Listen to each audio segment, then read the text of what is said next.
Saludos, su servidor Joseph Ben Abraham, ministrando en esta ocasión los capítulos 5 y 6 del libro de Hechos, como parte de un proyecto que me he propuesto, ¿no? De comentar la Biblia, ¿verdad? Mi intención sería comentar la Biblia completa, pero sin embargo he comenzado de una manera que podría parecer desorganizada, pero tiene su intención y tiene su propósito. Entonces, ¿por qué se podría decir que he empezado de una manera desorganizada? Porque entonces estoy comenzando con el libro de Hechos. Porque usted se preguntará por qué el libro de Hechos y por qué no empezó con Génesis. Bueno, mi intención es llegar a un público en particular. Este proyecto es para un público en particular y el público al cual me dirijo es a los cristianos. Entonces, los cristianos están muy relacionados con este libro, el libro de Hechos. Escoge este libro porque este libro cuenta, ¿verdad?, los hechos de los primeros discípulos de Yeshua, lo que se conoce hoy, entre comillas, como la iglesia. Entonces, en este libro podemos ver quiénes eran los integrantes de esta iglesia, cuál era la renovación que traía esta separación de un pueblo a convertirse en lo que se conoce hoy como la iglesia. Pero entonces queremos ver si en realidad hay una separación, si hay una separación, en qué consiste esta separación, y todo eso queremos verlo, ¿verdad? ¿Quiénes son los que se separan? ¿Quiénes son los que se integran? Todo este tipo de preguntas quedan contestadas con este libro de Hechos. Para nosotros poder conocer quiénes somos nosotros actualmente, y si nosotros estamos caminando conforme a los parámetros de la primera iglesia, y si no, pues entonces identificar aquellas áreas donde estamos fuera de los parámetros para reajustarnos a los parámetros originales de los primeros discípulos. Es decir, para regresar a la fe apostólica. Pero para regresar a la fe apostólica tenemos que conocer cuál era la fe de los apóstoles, qué era lo que ellos enseñaban, qué era lo que se hacía en el primer siglo, para entonces poder regresar a eso y entonces poder ser restaurados. En este estudio estoy usando la versión Jerusalén 1976. A la audiencia que quiero llegar es a una audiencia cristiana. Las personas que ya están en las raíces hebreas, ya sean judíos, israelitas, efraínitas, como quiera que usted se quiera llamar, si ya usted es un observante de la Torá restaurado, pues este libro y este estudio pues quizás le sea indiferente, pues porque ya usted conoce un poco de esto. Pero aún usted siendo restaurado, quizás pues puede escuchar la humilde opinión de este servidor, algún punto que usted no haya analizado, o quizás pues puede escucharlo para ver si aprueba mi enseñanza y poderla compartir con sus círculos, ¿verdad? Si usted es restaurado, muy probablemente usted tiene círculos de personas que no son restauradas, porque la experiencia es de que todos los que hemos sido restaurados, hemos sido tomados de una población, hemos sido separados por el Espíritu Santo, por el Ruach HaKodesh, de una población, donde esa población, el resto de la población se quedó practicando el paganismo. Entonces, los que hemos sido restaurados siempre quedamos rodeados de personas paganas, inclusive hasta de nuestras propias familias.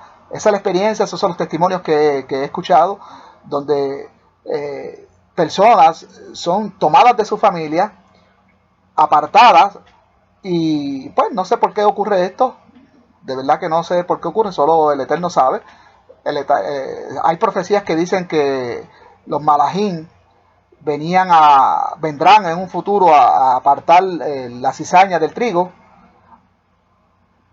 Esto quizás nos quiere decir que dentro de los mismos círculos familiares hay cizaña y hay trigo. Lamentablemente, personas que amamos, hijos, abuelos, tíos, nuestros padres, personas que amamos realmente, probablemente pueden ser cizaña, y si nosotros hemos sido el trigo que hemos sido separados de la cizaña, lamentablemente quizás nosotros no lo comprendemos, pero ya Yahushua lo había mencionado. Él había dicho de que Él no había venido a traer shalom a la tierra, no había venido a traer paz, sino a poner el padre contra su hijo, hijo con su padre, contra su nuera.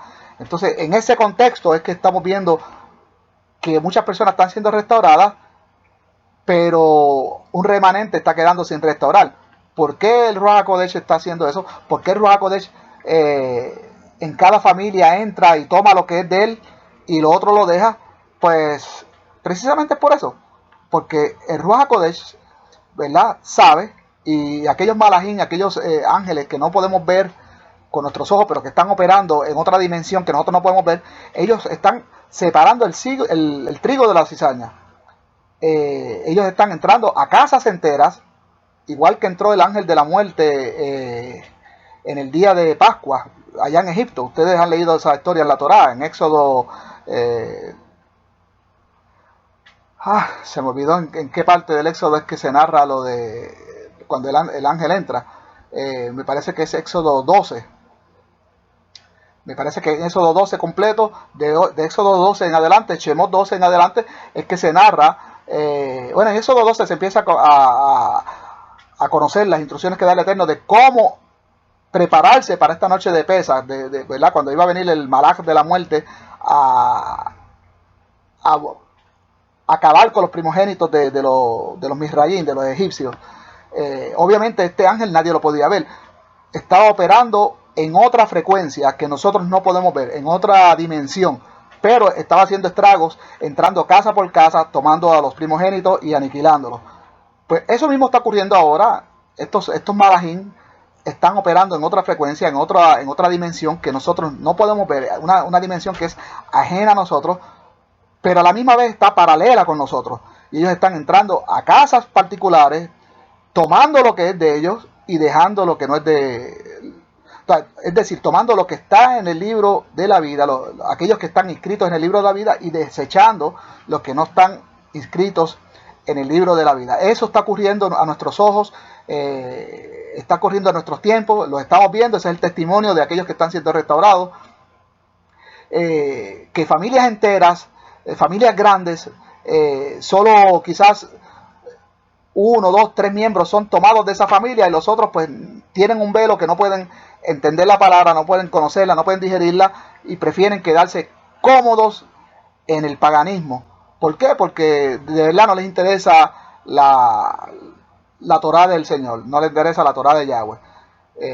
Así que ustedes que son ya restaurados conocen su experiencia, conocen cómo fue que ustedes fueron restaurados. Ustedes saben que solo si tú que me estás escuchando eres un varón, sabes que tú y tu esposa fueron los únicos que fueron tomados en la casa de tu familia, y que ustedes están solos. Ustedes están solos comunicándose con hermanos de otros países como estamos ahora. ¿Por qué? Porque tu familia no quiso escuchar esta palabra, porque el ángel no los tocó a ellos, el Ruach HaKodesh no los tocó a ellos. Lo mismo a tu esposa también le puede estar ocurriendo, ¿verdad? Que ella fue la única tomada en su familia. Tú y tu esposa, tú y tu cónyuge fueron los únicos tomados en la familia. Y ahora para la familia de ustedes, ustedes son como entes extraños. Ahora ellos los ven como si fueran extraños, pero en realidad los extraños son ellos. Ahora ustedes son el pueblo de Dios, ellos son los extranjeros, los goyim. Ustedes son los que guardan los mandamientos, los que guardan el Shabbat. Ellos los ven a ustedes como extraños. ¿Qué es esto? Gente guardando el Shabbat, no trabajan el Shabbat. ¿Qué es esto? Gente que no come cerdo. Ellos los ven a ustedes como extraños, pero como ustedes son recién restaurados, igual que este servidor, que no, en realidad yo no nací siendo judío, sino que llevo algunos años nada más observando la Torah.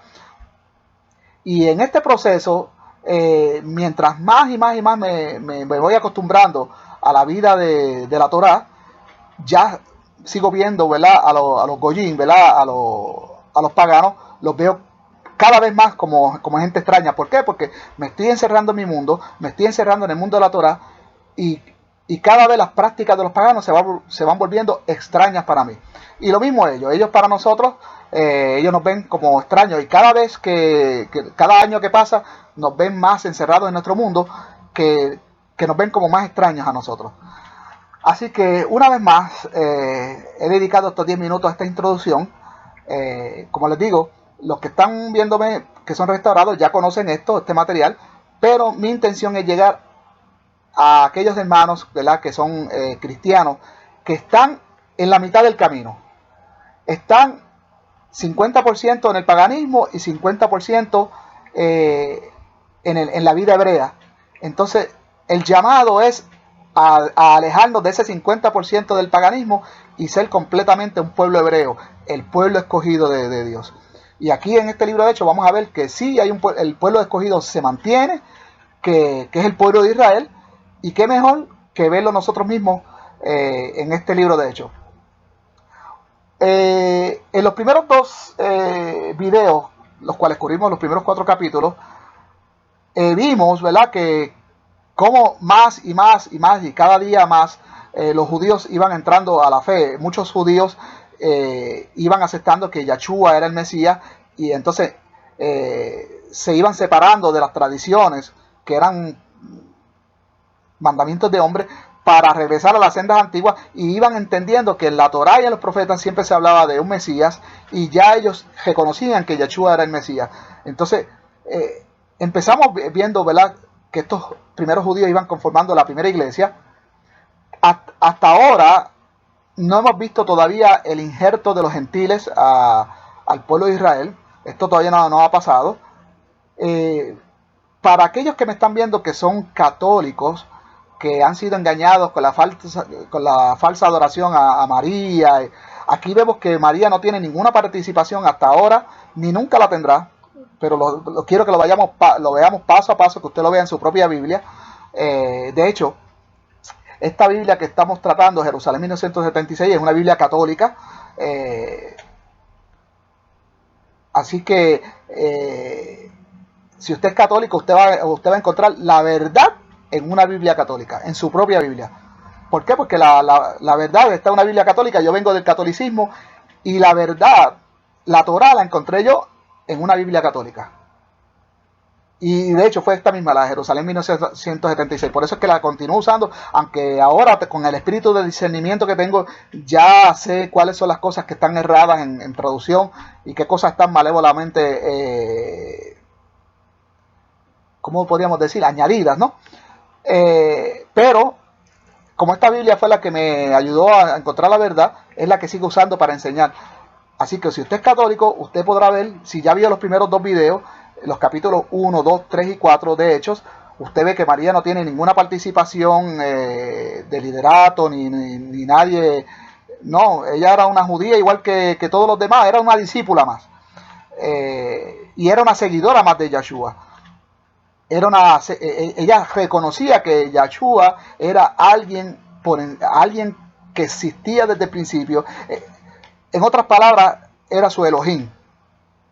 ¿Y por qué digo su Elohim? ¿Por qué? Porque el Elohim de Israel, cuando nosotros estudiamos la Torá y los profetas bien profundamente, vemos que era el ángel de Yahweh. El ángel de Yahweh. El ángel, la palabra ángel significa malach en hebreo, que en realidad el contexto de malach o de ángel es un enviado. Eso es lo que significa malach, enviado. Y ese es el que se identifica como el Elohim de Israel en toda la Torá. Ese es el que llama a Moisés en la zarza ardiente. Era el ángel el que le dice: mi nombre es Yahweh. Pero el ángel, obviamente, si es un enviado, es que alguien lo envió. O sea, el enviado es el Elohim de Israel, pero este enviado alguien lo envía, alguien superior, que ese es el Altísimo. Estos judíos, ¿verdad?, que se narran aquí en el libro de Hechos, ya habían reconocido, ¿verdad?, que Yahshua era el enviado, el primero y el último. María también sabía que quien ella tuvo alguna vez en su vientre, en realidad no era alguien que era de su sangre ni nada. No, esto es algo que está puesto por el Espíritu Santo. Esto es una inseminación no artificial, sino una inseminación milagrosa, donde no hay genes humanos ninguno. Todo es del Espíritu Santo. Y el Eterno la utilizó a ella como vehículo a cumplir una profecía que ya él mismo había dicho. Simplemente eso. Ya la participación de María ahí termina. María sabía que ella en realidad no era madre de esa criatura, sino que ese era su Salvador, su propio Salvador. Bueno, una vez dicho esto, vamos entonces a confrontarlo con las escrituras. Vamos a seguir estudiando el libro de Hechos. Me tomé 15 minutos en esta introducción. Vamos a enfrentarnos ahora a los versículos, ¿verdad? Los capítulos 5 y 6, a ver qué nos dice. Y pues estudie este libro conmigo. Y cualquier comentario, si he cometido algún error, yo soy una persona abierta, yo no soy arrogante, tengo derecho a equivocarme. Yo no tengo, nadie tiene la verdad absoluta, o sea que yo no puedo pretender tener la verdad absoluta. Si en alguna enseñanza me equivoco, por favor, déjenmelo saber. Ahora traten de convencerme de que estoy errado, porque si yo estoy seguro de lo que estoy enseñando, voy a defender mi punto hasta que usted me convenza a mí de lo contrario. Pero si usted cree que en realidad estoy equivocado, inténtelo.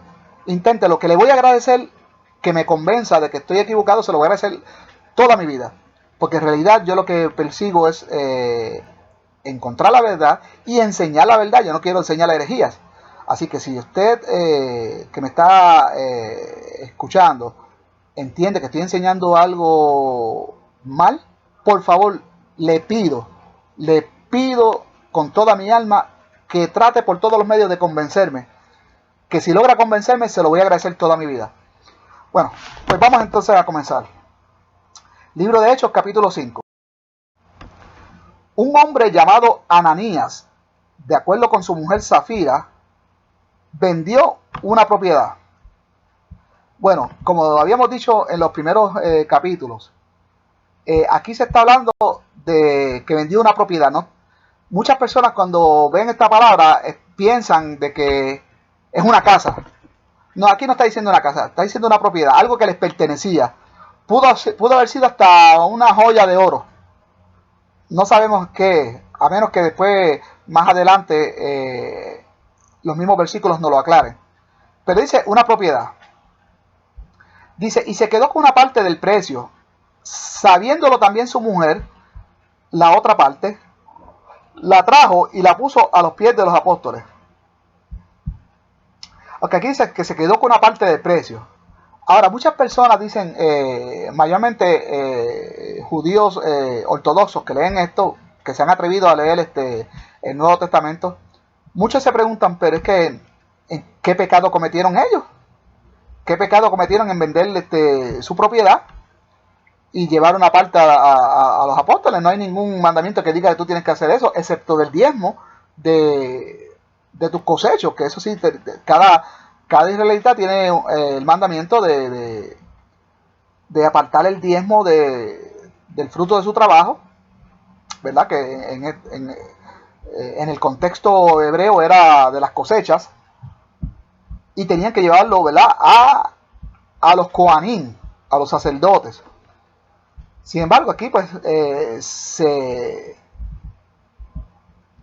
ve esto como que se está juzgando a una persona, o el autor de este libro está juzgando a una persona que vendió una propiedad que en realidad no se ve ninguna transgresión, pero sí, vamos a ver en qué manera estas personas quizás cometieron pecado. Aunque aquí el autor de Hechos no nos los comenta, es muy probable que estas personas, este matrimonio, hubiese hecho un voto, ya sea verbalmente, anteriormente, y quizás no aparece aquí. Quizás ellos hicieron un voto, ya, cuando digo un voto es que ya lo ofrecieron en el nombre de, cuando tú haces un voto en el nombre de Yahweh, en el nombre de Dios, tú tienes que cumplirlo. O lo hicieron verbalmente o lo hicieron en su corazón. Y ahí está el pecado, en desobedecer un voto, porque hiciste un voto en tu corazón de que eso es como yo decirle al Eterno, ok, si me gano la lotería, que se supone que uno no esté pensando en eso, ¿verdad? De ganarse la lotería, o qué sé yo, si me llega una herencia que yo no esperaba, voy a donarle una parte a los pobres. Y de momento tú recibes esa herencia, una herencia millonaria, y se te olvida aquel voto que tú hiciste. Se te olvida de que tú habías prometido, de que en tu corazón, inclusive fue en una oración que hiciste al Padre, eso fue un voto que hiciste al Padre, al Abba, y se te olvidó. Ya tienes el dinero, olvídate de los pobres, ¿qué voy a darle yo a los pobres? No, ahí es que está el pecado. Entonces es muy probable que esto fue lo que hicieron estas personas, este matrimonio. Dice el 3, Pedro le dijo, Ananías, ¿cómo es que Satanás llenó tu corazón para mentir a Ruach HaKodesh? Aquí vemos que no es a los hombres que le está mintiendo, es a Ruach HaKodesh. Por eso es que es muy probable que este voto lo hayan hecho en silencio, como vuelvo y lo comento, ellos no, bueno, el autor no dice cómo fue que fue hecho este voto, pero sí dice que le mintió a Ruach HaKodesh, que le mintió al Espíritu Santo. Dice, ¿cómo es que Satanás llenó tu corazón para mentir al Espíritu Santo y quedarte con parte del precio del campo? ¿Es que mientras lo tenías no era tuyo? ¿Y una vez vendido no podías disponer del precio? ¿Por qué determinaste en tu corazón hacer esto? No has mentido a los hombres, sino a Elohim. Mira lo que dice aquí Pedro. No es a los hombres que... Desde que tú hiciste este voto en tu corazón, es a Elohim al que tú mentiste, al que tú estás defraudando. Al oír estas palabras, Ananías cayó y expiró, y un gran temor se apoderó de cuantos oyeron de este suceso.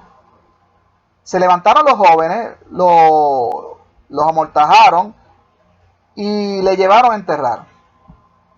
Unas 3 horas más tarde entró su mujer, que ignoraba, ¿verdad?, lo que había pasado. Pedro le preguntó, dime, ¿habéis vendido en tanto el campo? Tú sabes, haber vendido, no se dice aquí la cantidad, pero dice, ¿haber vendido en tanto el campo? Ella respondió, sí, en eso. Y Pedro le replicó, ¿cómo os habéis puesto de acuerdo ustedes para poner a prueba el espíritu del Ruach? Mira, aquí a la puerta están a los pies los que han entejado a tu marido. Ellos también te llevarán a ti. Y al instante, ella cayó a sus pies y expiró, y entrando los jóvenes la hallaron muerta y la llevaron a enterrar junto a su marido. Bueno, aquí vemos, ¿verdad? Aquí el Eterno nos da un mensaje por medio de estos primeros 10 versículos de que tenemos que... Por eso es que hay un mandamiento que dice, no tomarás el nombre de Yahweh en vano. Y esta es una de las maneras en que podemos aplicar este mandamiento. Cualquier voto que hacemos, tenemos que cumplirlo. Eso está bien, también el rey David lo dice en los Salmos, en Proverbios. La palabra del Eterno no podemos tomarla a la ligera. Y estos trataron de ser listos, de salir listos al Espíritu Santo. Y mire lo que les sucedió. Dice así que el versículo ya aprendemos una moraleja de toda la iglesia. Primeros 10 versículos. Vamos a pasar entonces a la próxima. Oyeron esto. Por mano de los apóstoles se realizaban muchas señales. Bueno, quiero comentar algo que el Eterno me ha puesto en mi corazón que aclare. Voy aquí a marcar esto en amarillo, ¿verdad? Voy a hacer un highlight de esta palabra, los apóstoles.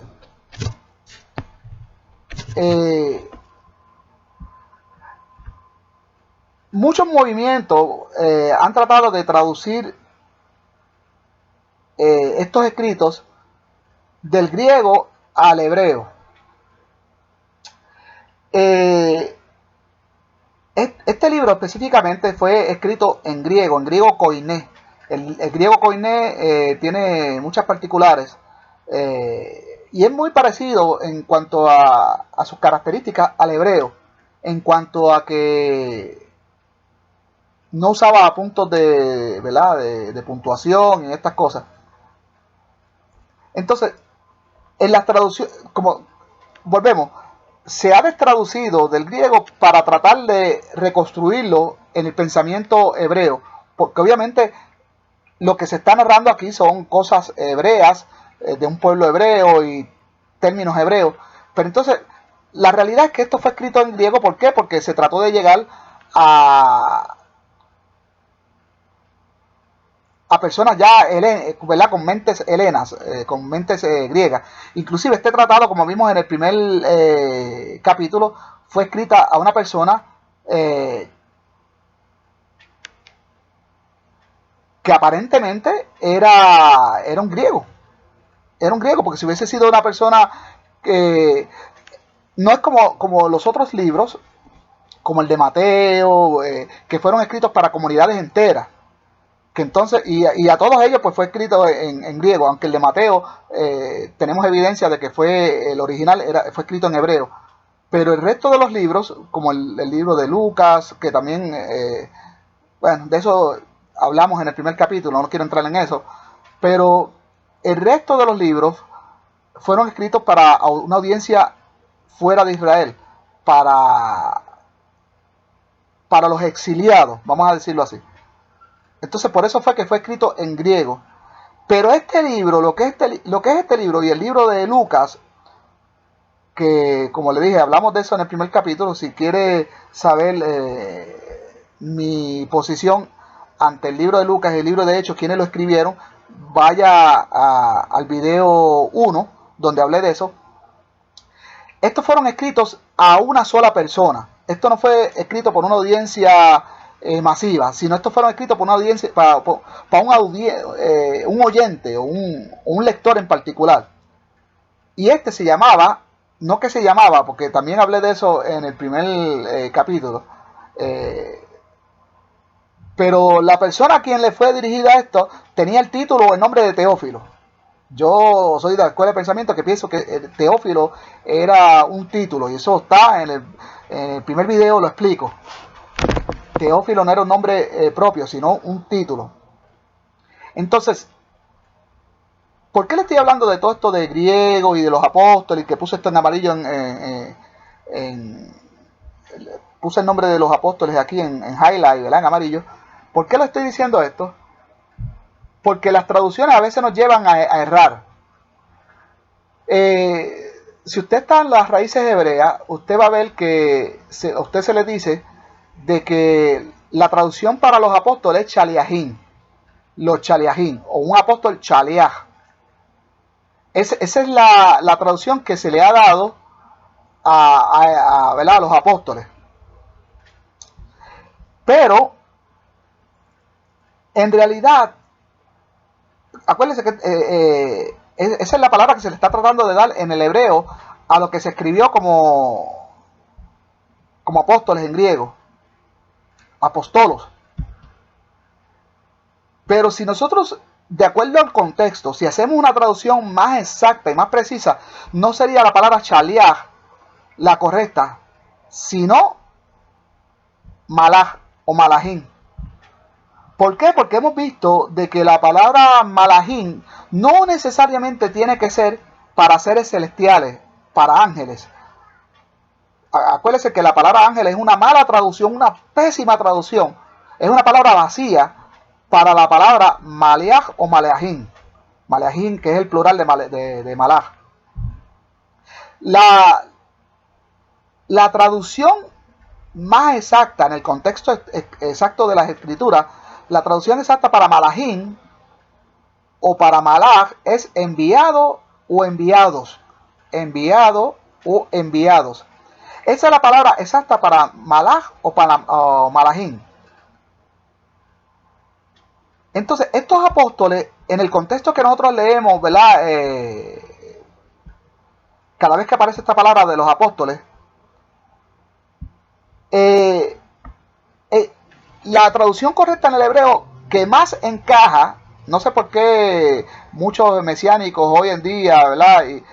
Han escogido la palabra chaliah o chaliahim, pero la traducción exacta vendría siendo malahim. Vemos en la Torá y en el Tanakh, en el libro de Números, o Bamidbar, en varias ocasiones se utiliza la palabra malahim para enviados. Y estamos hablando de enviados de acá, de terrestres, de personas, no de seres celestiales. Entonces, en el mismo contexto que vemos eso en la Torá y en el Tanakh, que lo vemos en un par de ocasiones donde se utiliza la palabra malahim para enviados, por ejemplo, que el rey envió a unas personas, vemos esa palabra malahim utilizándolo para hacer ¿verdad? Para seres humanos, vamos a decir seres humanos, seres terrenales. Pues con ese mismo contexto podemos entonces traducir mejor la palabra apóstoles como malachim. Y de esa manera también podemos entender muchas profecías donde Yahweh dice: yo voy a enviar mis mensajeros, yo voy a enviar mis malachim a buscarlos desde las cuatro esquinas de la tierra y todo. Entonces podemos ver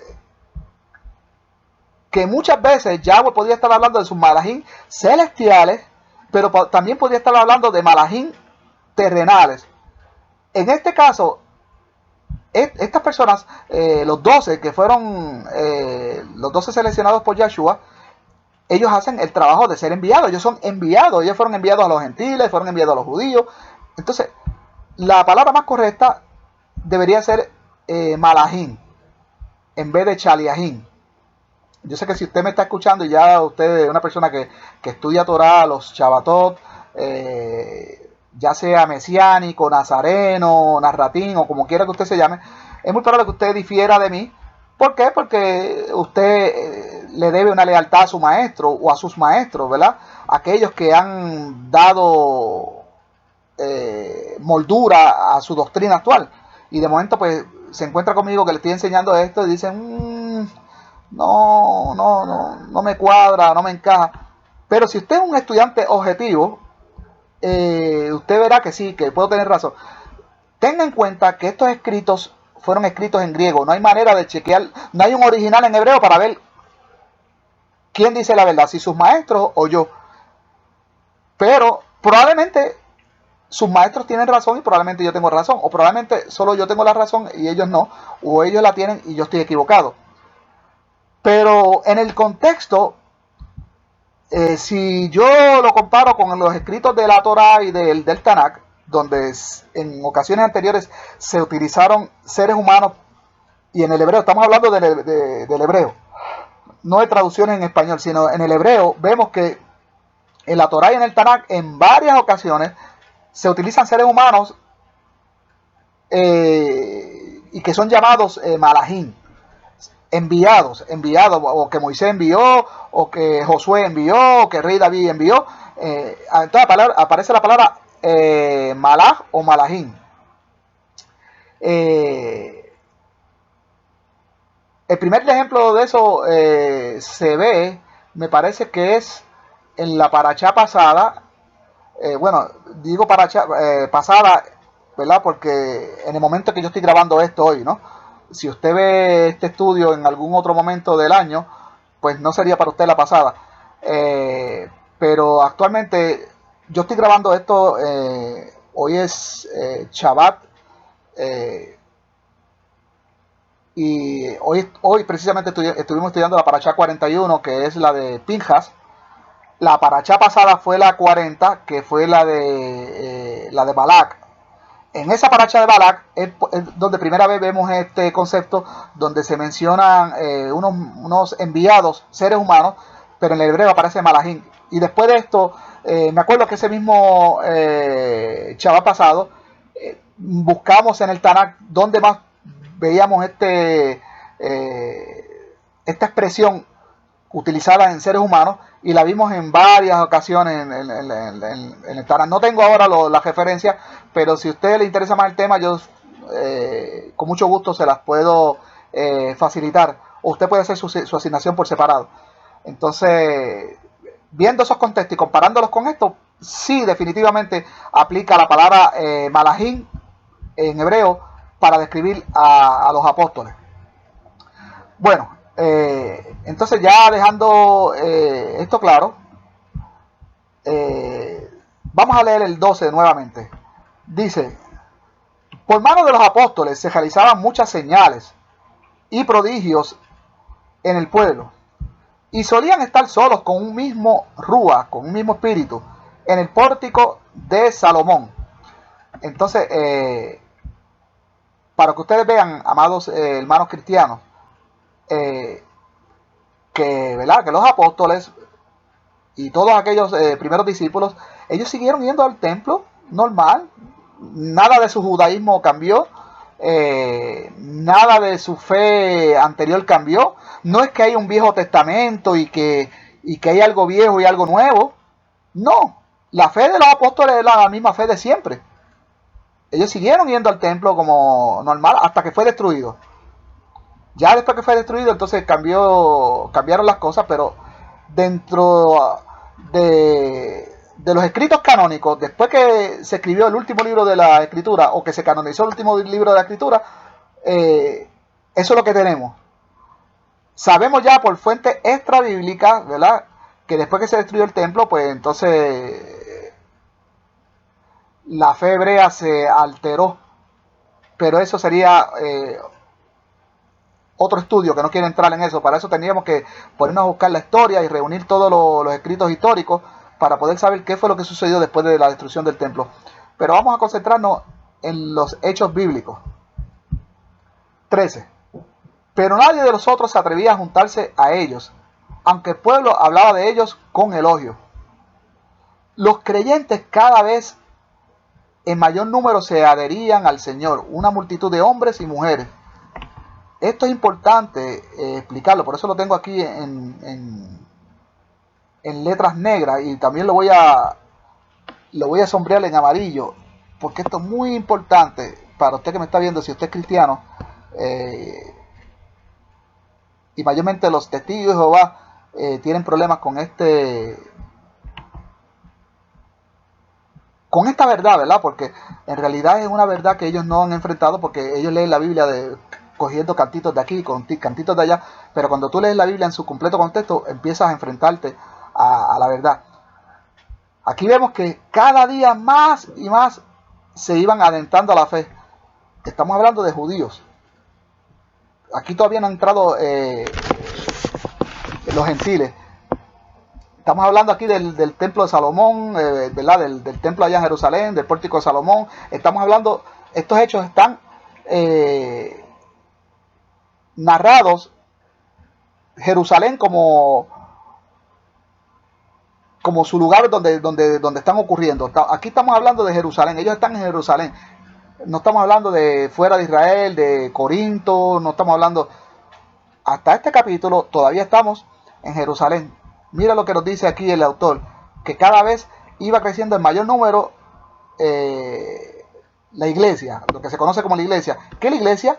Ahora que usted está estudiando conmigo, usted puede ver que la iglesia era judía. No es que nació algo nuevo, como vemos ahora, que ahora vemos una fe hebrea distinta y que... No. La iglesia del Señor, la iglesia de Yeshua era una iglesia judía. Y aquí lo podemos ver. Y lo seguiremos viendo, porque por eso fue que yo escogí este libro para estudiar, porque este libro nos aclara todas estas dudas. Dice, hasta el punto que incluso sacaban los enfermos a las plazas. ¿A qué plazas? ¿A la plaza San Pedro en Vaticano? No. Allá en Jerusalén. Los colocaban en lechos y camillas para que al pasar Kefas, Pedro, siquiera su sombra cubriera a alguno de ellos. También acudía a la multitud de las ciudades vecinas a Jerusalén, ¿ven? Aparte de que estaban los mismos de Jerusalén, también dice que ciudades vecinas a Jerusalén. Cuando decimos vecinas podemos decirle la ciudad de Betania, Belén, todas aquellas ciudades que a las afueras de Jerusalén, pero que eran vecinas. O sea que de esas ciudades también venían y entraban a las murallas de Jerusalén buscando a ver si encontraban algún milagro a través de los apóstoles. De aquí dice que traían enfermos y traían atormentados por espíritus inmundos, y todos eran sanados. Entonces se levantó el sumo sacerdote y todos los suyos, los de la secta de los saduceos, llenos de envidia. Echaron mano a los apóstoles y les metieron en la cárcel pública. Pero el ángel de Yahweh, por la noche, abrió las puertas de la prisión, les sacó y les dijo: id y preséntense en el templo y decirle al pueblo todo referente a esta vida. Ahora bien, este ángel cuando nosotros vemos esta expresión del ángel del Señor, esta expresión en hebreo, para una persona hebrea, y pensamos que el que escribió este tratado ¿verdad?, que se le conoce como el libro de Hechos, quien quiera que fuera, fue una persona que que ya observaba la Torah, porque la conocía muy bien. Y una vez tú conoces la Torah, no hay manera de regresar atrás. Quien observaba esto, si fue gentil alguna vez, ya no era gentil. Este conocía la Torah. Y cuando tú conoces la Torah, ya tú sabes que el ángel del Señor es el mismo ángel del Señor de toda la Torah, perdón, y de la Taná. Así que aquí nos está hablando que pudo haber sido el mismo Yahshua. Pero también pudo haber sido algún otro, ¿no? Pero sabemos que obedecieron en toda la Torah, entraron en el templo y se pusieron a enseñar. Especial. Llegó el sumo sacerdote especial con los que no es como los otros. Convocaron el Sanedrín, menor rango. Hay un ángel que Senado de que se le adore, que se le postre, y enviaron a buscarlos, y que se declara a sí mismo como el Dios de Israel. Cuando llegaron allí los alguaciles, entonces entendemos que se refiere no encontraron en la prisión, que, ¿verdad? Que el autor está haciendo esa misma conexión al mencionar el ángel de aquí de los alguaciles. Esto es una mala traducción. Por la noche sabemos que la guardia del templo era sacó y les dijo, eran los levitas presentes en el templo y decir al pueblo, sabemos también todos que los levitas a esta vida de hace 2000 años atrás no eran levitas en sí. Estaban haciendo el trabajo de los levitas, pero eran unos farsantes porque el linaje de Leví, cuando la época de los macabeos, todas había ido para el área del desierto, que fue lo que se convirtió después en la secta de los esenios. Entonces, tanto el sumo sacerdote como el resto de los sacerdotes, que es lo que podíamos llamar los levitas, todos eran nombrados por Roma y ya eran idumeos y bueno. Pero aún así, lo que se conoce como los guardias del templo o la guardia del templo, estamos hablando de los que hacían la función de los levitas. Bueno, ellos dicen que fueron a la cárcel y volvieron y no encontraron a nadie. Entonces fueron y les dijeron a los sumos sacerdotes lo que había sucedido. Aquí en el 23 dice que fueron a la cárcel, la hallaron cuidadosamente cerrada. Nadie forzó los candados ni las cadenas. Los guardias estaban firmes en las puertas, pero cuando abrieron no encontraron a nadie. Cuando oyeron esto, tanto el jefe de la guardia del templo, ¿verdad?, como los sumos sacerdotes, y esta palabra de sumo sacerdote es una palabra que ya podemos ver la corrupción que había en el primer siglo, porque el que conoce de Torah sabe que solo puede haber un sumo sacerdote en función, y que cuando muere uno, entonces entra el otro. Y aquí, sin embargo, está hablando de sumos sacerdotes en plural, y lo vemos en otras ocasiones donde se habla de Caifás y su suegro Anás y varios ahí en función. No, esto porque ya esto estaba fuera de la Torá, esto era algo ya, de hecho, el sumo sacerdote en esta época no era ungido, esto eran nombrados por Roma. Roma sacaba y ponía sumos sacerdotes. Pero bien, pues dice, los sumos sacerdotes se preguntaban perplejos qué podía significar aquello. Se presentó entonces uno que les dijo, miren, los hombres que pusiste en prisión están en el templo y enseñan al pueblo. Entonces el jefe de la guardia marchó inmediatamente con los alguaciles y les trajo, pero sin violencia, porque tenían miedo de que el pueblo les apedrease. Le trajeron pues y les presentaron en el Sanedrín. El sumo sacerdote les interrogó y les dijo, les prohibimos severamente enseñar en ese nombre, y sin embargo ustedes habéis llenado a Jerusalén con vuestra doctrina.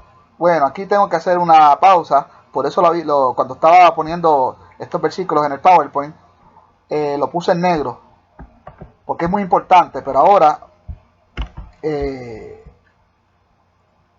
voy a ponerlo aquí en amarillo. Voy a hacer el highlight en amarillo aquí, porque esto es muy importante. Si usted dice que los judíos no creyeron en Jesús o en Yahshua, o si eso es lo que le enseñó su iglesia, eso es lo que enseñó Roma, pues eso no es lo que dice la Escritura. Mire de lo que se está quejando este sumo sacerdote. Aquí dice, sin embargo, ustedes habéis llenado a Jerusalén con vuestra doctrina. Eso quiere decir que en Jerusalén se está aceptando la palabra. Por eso era que los sumos sacerdotes tenían envidia, porque no podían contra esto.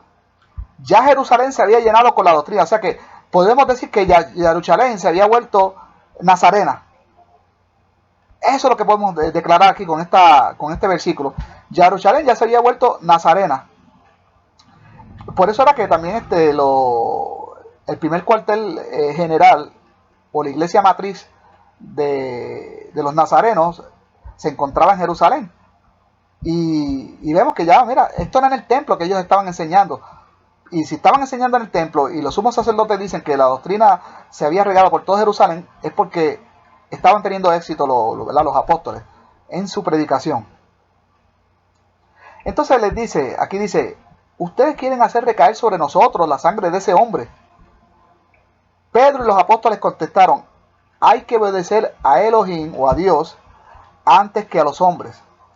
El Dios de nuestros padres resucitó a Jesús, a Yeshua, a quien ustedes dieron muerte colgándole en un madero.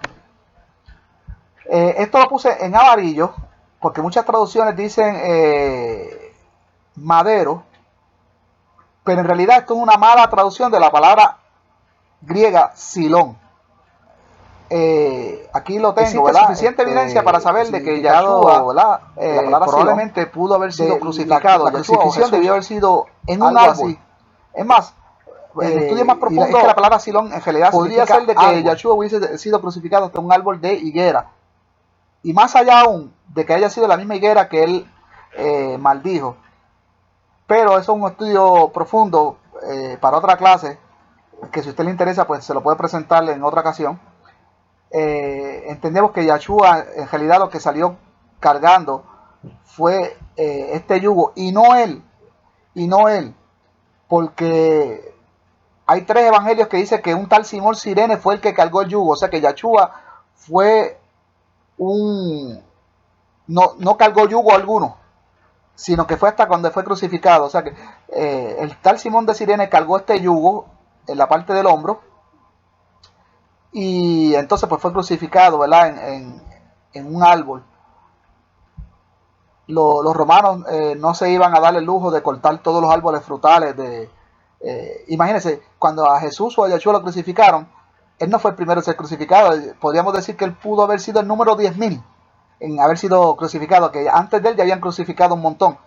Entonces, ¿qué? Que los romanos iban a dejar todo Israel sin árboles de olivo o higueras, que eran los más que abundaban en ese tiempo. No, eso no hace sentido.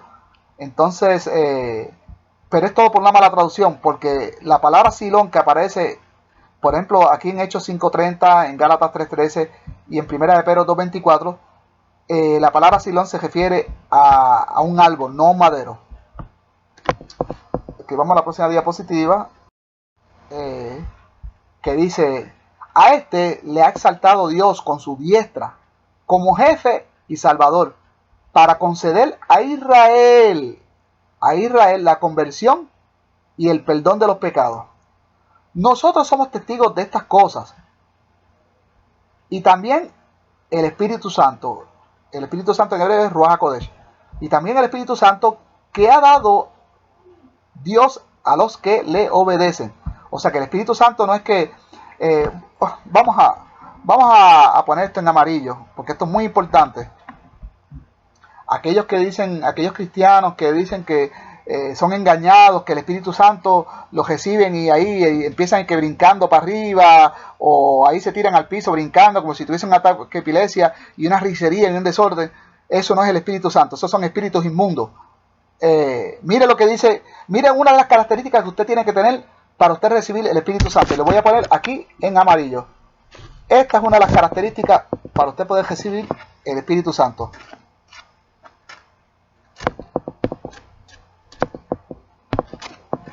A los que le obedecen.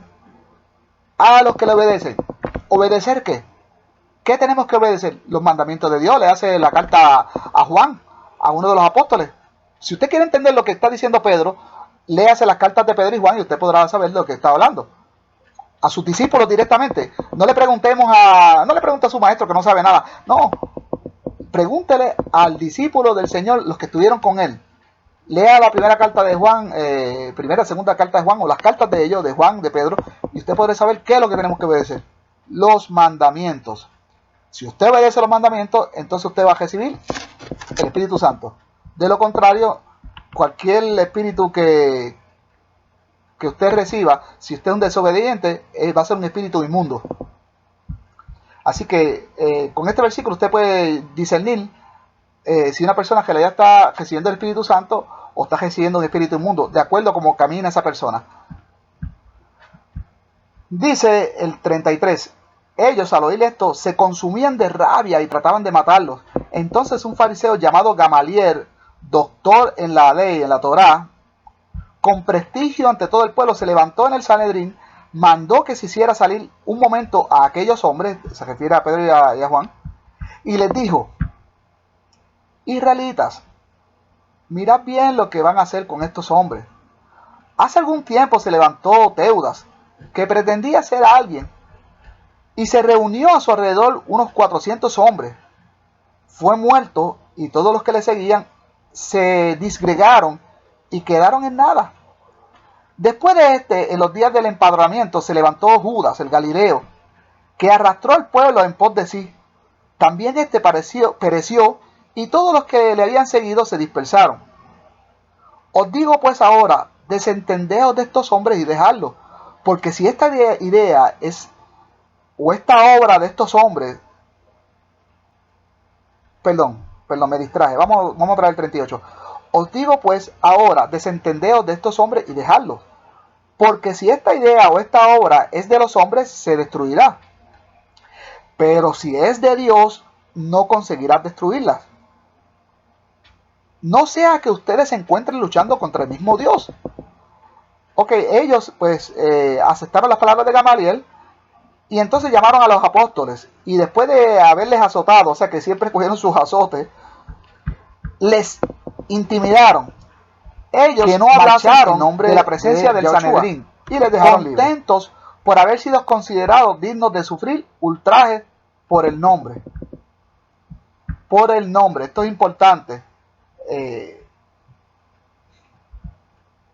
Esto es importante. A veces yo pienso de que el nombre de Jesús, a veces son nombres puestos por Roma.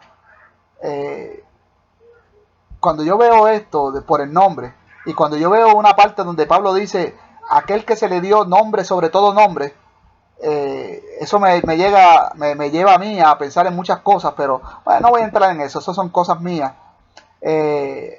Sabiendo, lo que sí le puedo decir, sabiendo que estos libros fueron muy adulterados y que no tenemos los textos originales para comprobarlo,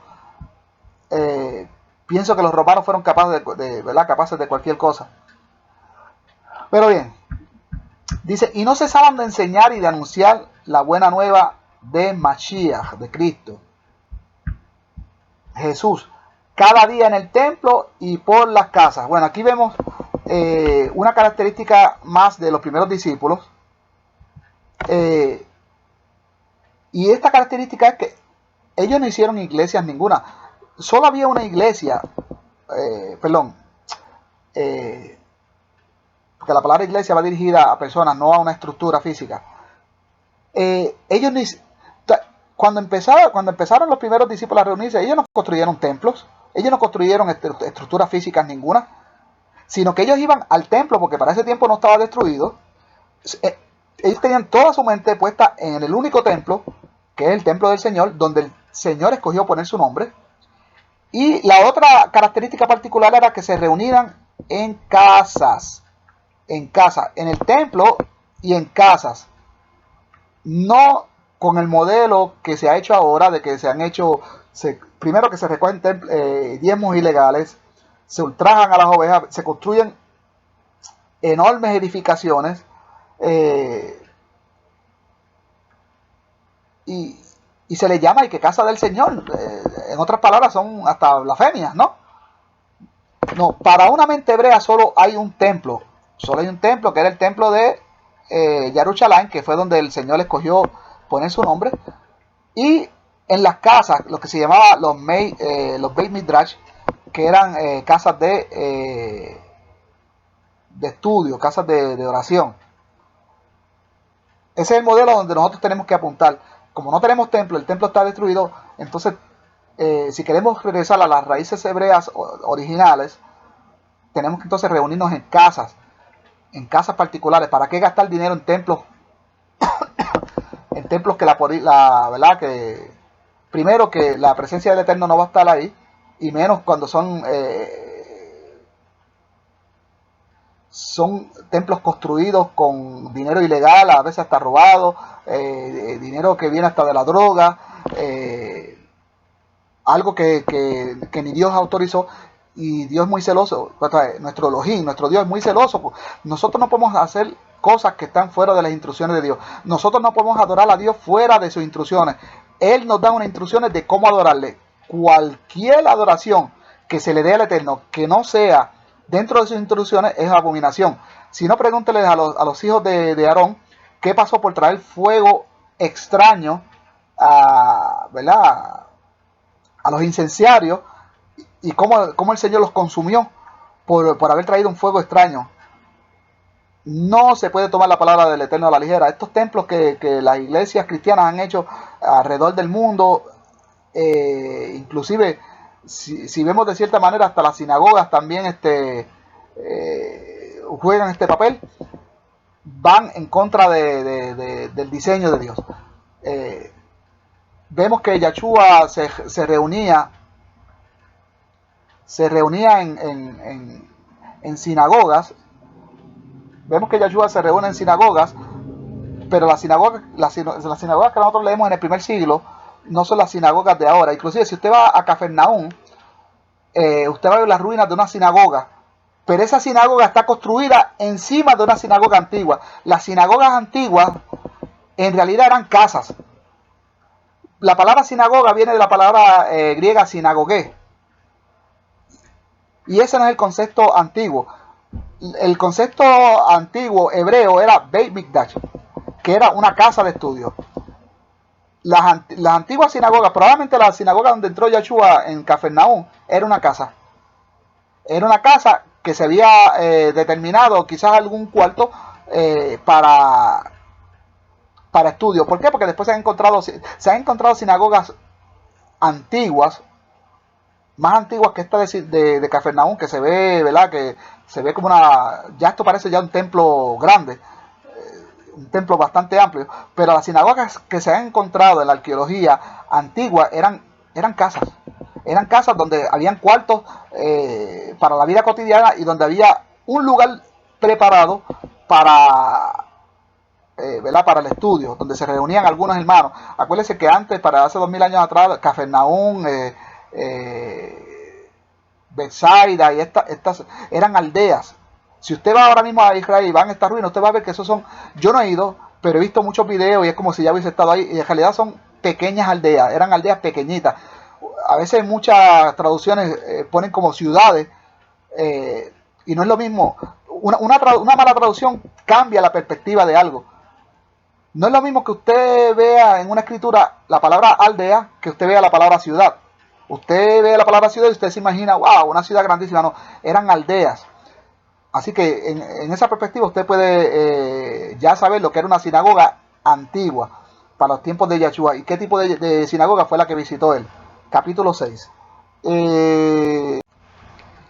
Hechos número 6 dice: por aquellos días, a multiplicarse los discípulos. Aquí vuelve y se repite, ¿verdad?, que se seguían multiplicando los discípulos. Hubo quejas de los helenistas contra los hebreos. Helenistas eran judíos que venían de la diáspora, que eran, por ejemplo, de Alejandría. Los judíos de Alejandría eran judíos que hablaban griego y que tenían una mezcla. Un ejemplo de esto era Filón de Alejandría, que era un judío, pero en realidad mezclaba cosas de Sócrates, filosofía griega la mezclaba con el hebreísmo. Estos eran los helenistas. Los hebreos eran puros, no tenían esa influencia griega. Porque sus viudas eran desatendidas en la asistencia cotidiana. Los 12 convocaron la asamblea de los discípulos y dijeron: no parece bien que nosotros abandonemos la palabra de Dios por servir a las mesas.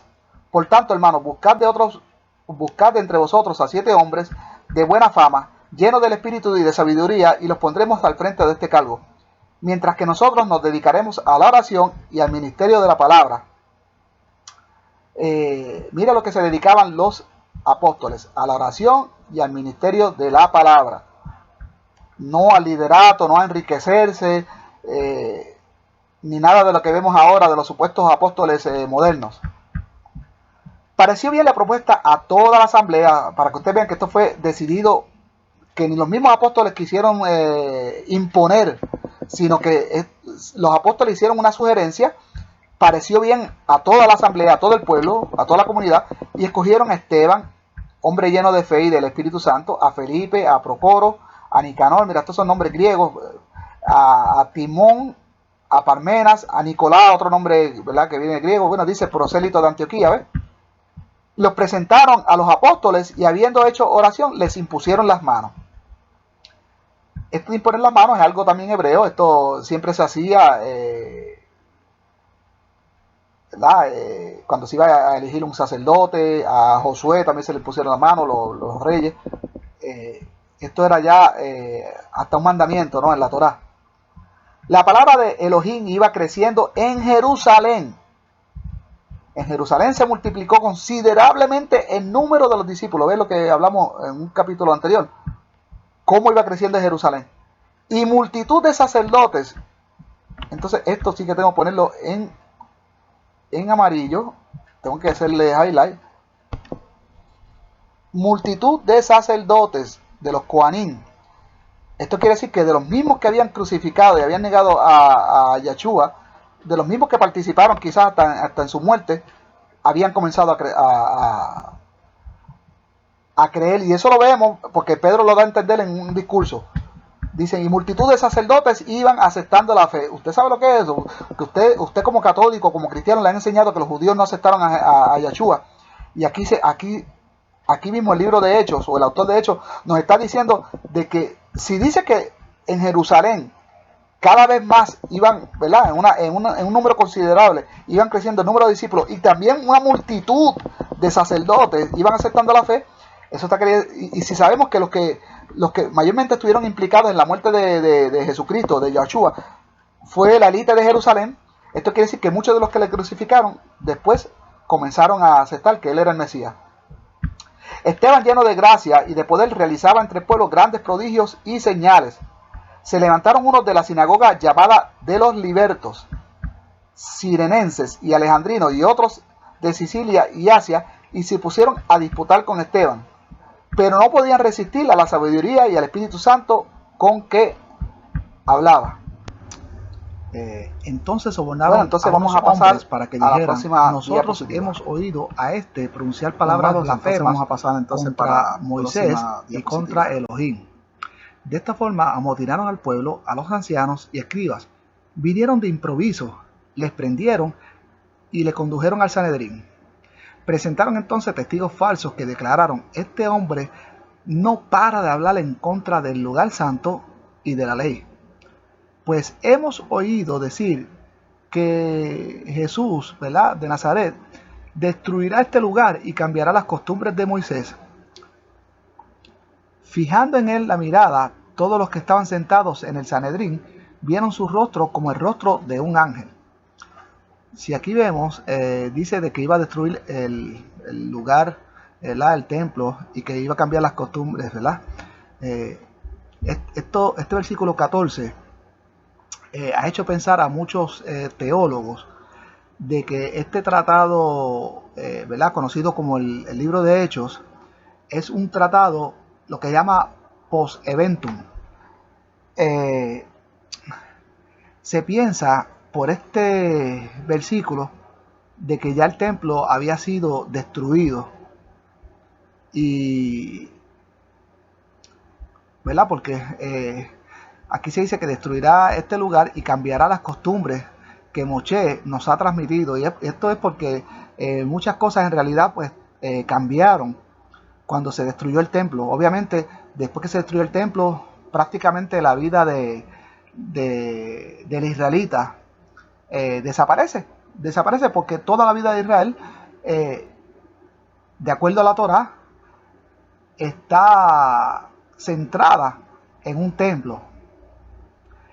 Los sacrificios, las fiestas, imaginen la Pascua, hay que celebrarla para que sea legítima en el templo de Jerusalén. Una vez el templo destruido, pues bueno, todavía persiste la misbah de que tiene que ser en Jerusalén, pero pues al no haber templo, no haber altares, no haber... son muchos mandamientos de la Torá que dependen de un templo erigido. Entonces por eso muchos piensan de que este versículo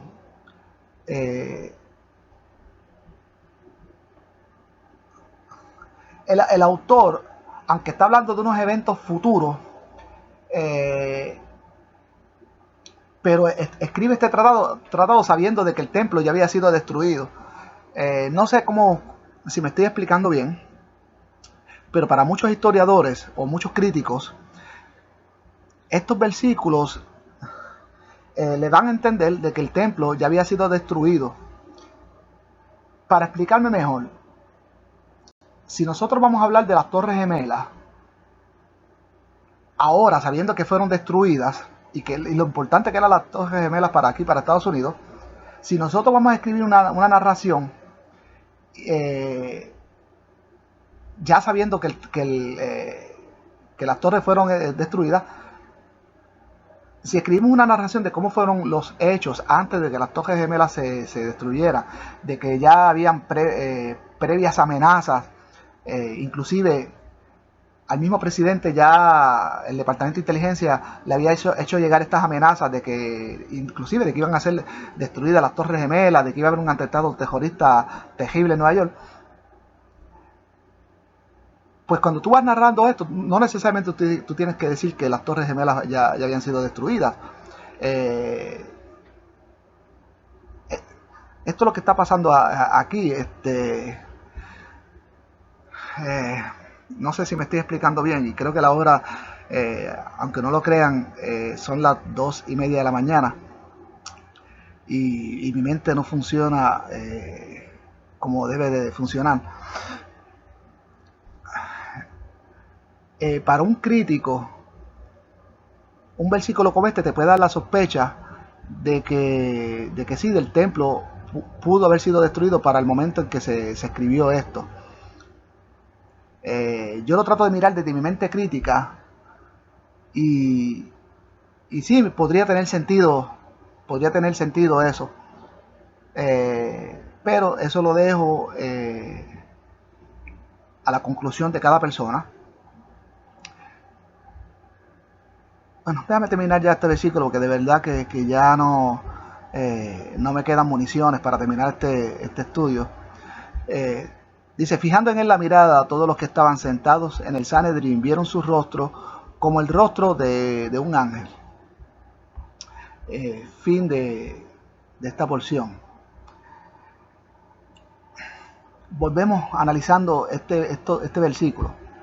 Pues le hemos oído decir que Yahshua el Nazaret destruirá este lugar y cambiará las costumbres de Moshe.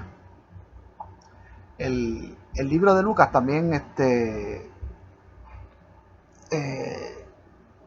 se cuenta que Yahshua dijo de que no iba a haber piedra sobre piedra, de que todo iba a ser destruido. Ustedes pueden averiguar por ustedes mismos de que hay muchos críticos de reputación que se basan en estos versículos para insinuar de que muy probablemente el templo ya había sido destruido cuando se compuso este tratado. Como les digo, esto es una mera especulación de los historiadores, de los expertos. La opinión de este servidor en cuanto a esto podría ser, puede que no, puede que sí, de verdad no lo sé.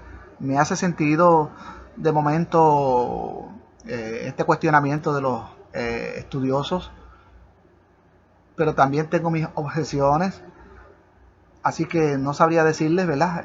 Lo dejamos en materia de fe, lo dejamos en materia de que cada cual llegue a su propia conclusión. Solo les menciono eso para que conozcan de que, si no lo sabían, de que hay historiadores de que piensan de que basados en este versículo y en esa narración, me parece que es de Lucas, donde se dice que Yahshua dijo, ustedes ven esto, no va a quedar piedra sobre piedra, pues basados en eso se piensa de que son profecías post-eventum. Así que, amados hermanos, hasta aquí el estudio de los capítulos 5 y 6. Una vez más, perdonen si la calidad de la enseñanza no fue la adecuada. Tuve que grabar este estudio por porciones, aunque parece como si fuera de corrido, fue por porciones, por varias interrupciones que tuve. Trato de hacerlo mejor en un lenguaje sencillo, un lenguaje amistoso. En realidad no tengo mucha experiencia hablando ¿verdad? en público, haciendo presentaciones, así que perdonen si a veces no encuentro las palabras correctas para expresar un pensamiento, o si de momento le doy largas a un asunto, o cualquier defecto de este servidor al tratar de presentar un estudio. Pero como vuelvo y les digo, soy un hermano humilde, no tengo títulos de grandeza, ni acepto títulos de grandeza, ni pretendo ser alguien. Inclusive estos estudios los estoy haciendo con la intención de no mostrar ni siquiera mi imagen, porque mi imagen no cuenta, no importa quién yo soy. Lo importante es el contenido de lo que estoy enseñando, y de eso que me estoy disculpando si en realidad no reúne la calidad que usted está acostumbrado, ¿verdad? en un maestro. No pretendo ser maestro, solo pretendo compartir lo que he aprendido, lo que he estudiado, y como les dije al principio del estudio, si en algo estoy incorrecto, le agradeceré que me trate de corregir. No lo sé todo, no pretendo saberlo todo. Los mismos sabios, los que dicen ser sabios, en su lecho de muerte han dicho de que todavía les faltaba aprender más. En este camino no podemos tratar de meter a un Dios eterno en una mente limitada. Por lo tanto, hay muchas cosas que sabemos que vamos a morir sin entenderlas. Y por lo tanto no pretendo saberlo todo, sino pretendo compartir lo que el Eterno me ha permitido conocer hasta ahora. Y en el camino ir ajustando las cosas que pretendía saber, pero que no las sabía y que tengo que corregirlas. En este camino del Señor, en su palabra, todos tenemos que aprender, todos tenemos que ir corrigiendo. No podemos ser arrogantes, tenemos que ser humildes, y a veces tenemos que dar el brazo a torcer cuando estamos equivocados. Por lo tanto, si alguno de ustedes, hermanos, siente que en alguna de mis enseñanzas he errado, como les dije al principio del video, les agradeceré eternamente que me lo hagan saber y que me convenzan de mi error. Les estaré muy agradecido. Y si este servidor les convence a ustedes en algún aspecto de lo que estamos estudiando, de que usted está equivocado, sería humilde que usted también lo reconociera. No me lo diga a mí, sino que lo reconozca en su corazón y que me lo agradezca eternamente sin yo saberlo. No es necesario que yo lo sepa, pero que en su corazón me lo agradezca. Y no a mí, sino al espíritu que me mueve a hacer estos estudios, cuando yo pudiera estar haciendo otras cosas en mi vida. Sin embargo, le estoy dedicando tiempo a este trabajo, este humilde trabajo, que no sé a quién va a llegar, no tiene un destinatario específico. Lo estoy grabando, lo estoy colgando en YouTube para el que tropiece con estos estudios. No sé a quién es, no me interesa, esto es de gratis. Así que el espíritu que me mueve esto es el que tiene todo el crédito. Y el espíritu que me mueve a hacer esto sabe que yo soy humano y que me puede equivocar. Y ese mismo espíritu, si me equivoco, va a mover a otras personas a que me hagan reconocer mi error. Y no solo reconocerlo, sino corregirlo.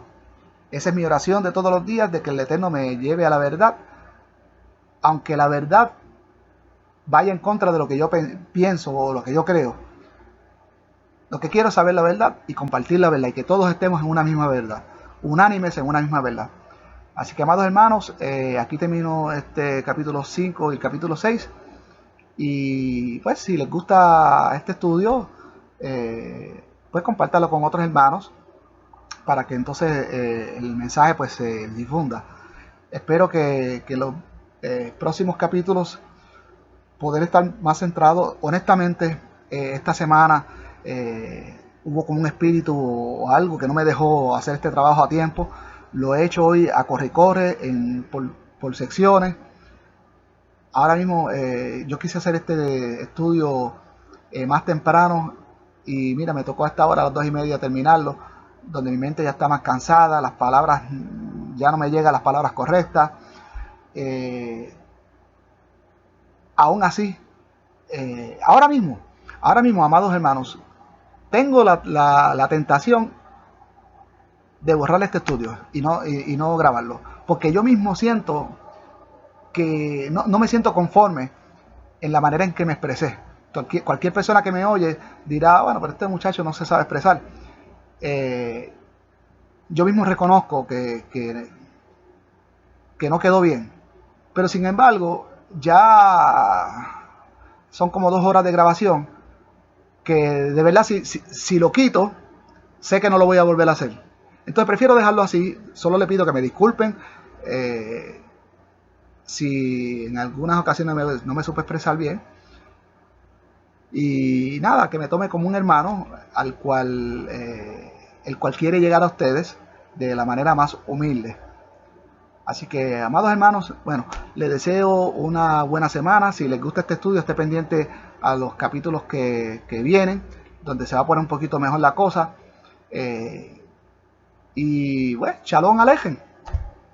Hasta la próxima.